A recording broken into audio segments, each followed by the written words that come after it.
Friends, అందరు ఎలా ఉన్నారు? బాగున్నారా?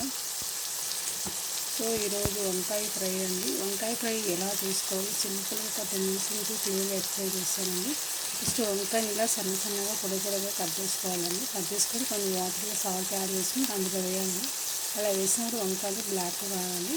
మేము ఎలా కట్ చేస్తామో అలాగే ఉంటుందండి. నెక్స్ట్ ఒక చిన్న కడాయి పెట్టి అందుకు తగినంత ఆయిల్ వేసి కొంచెం ఆవాలు, ఎల్లుల్లి పేస్ట్, ఉల్లిపాయలు నూనెలో వేసిన కొంచెం బ్రౌన్ కలర్ వచ్చినాక ఇలా వంకాయ ముక్కలు చిన్న ముక్కలు ఇందులో వేసి వాటర్ లేకుండా చాలా సిమ్ చేసి స్టవ్ని ఒక 15-10 minutes వరకు ఇలా బాయిల్ చేసి చాలా సింపుల్గా చాలా కుక్ అవుతుందండి. ఇలా కుక్ అయితే వంకాయ చాలా టేస్టీగా బాగుంటుంది. తెలంగాణలో చాలా ఫేమస్ వంకాయ అండి. వంకాయ కర్రీ, వంకాయ టమాటో, గుత్తి వంకాయ, సో ఇలా రకరకాల వంకాయని ఇప్పుడు తెలంగాణ ఫేమస్గా వాడతారండి. వంకాయ కర్రీ ఏ ఫంక్షన్స్కైనా దేనికైనా వంకాయని ఒక కర్రీలాగా యూజ్ చేస్తారండి.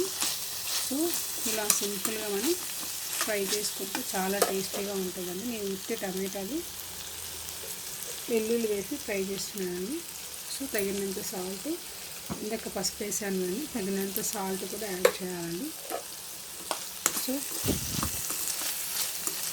ఇలా ఎక్కువ హై ఫ్లేమ్లో కాకుండా సిమ్ చేసి చేస్తే సిమ్ చేసి అంత నీట్గా వంకాయ కుక్ అవుతుందండి.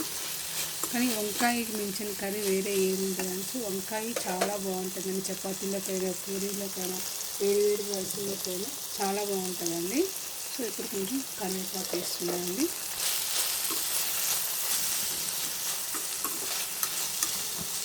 సో ఇలాగ ఒక 10-15 minutes కుక్ అయినాక తగినంత కారం యాడ్ చేసుకొని కొంచెం పచ్చి కొబ్బరి యాడ్ చేసి కొంచెం ధనియాల పొడి యాడ్ చేసి చాలా టేస్టీగా ఉంటుంది. వేడి రైస్లోకి, చపాతీలకి, పుల్కాలకి, జొన్న రొట్టెలకి, సజ్జ రొట్టెలకు కూడా చాలా బాగుంటుందండి. సో వంకాయ మించిన కర్రీకి ఏ కర్రీ బాగుంటుందండి. వంకాయ అంతా టేస్టీగా ఉంటుందండి.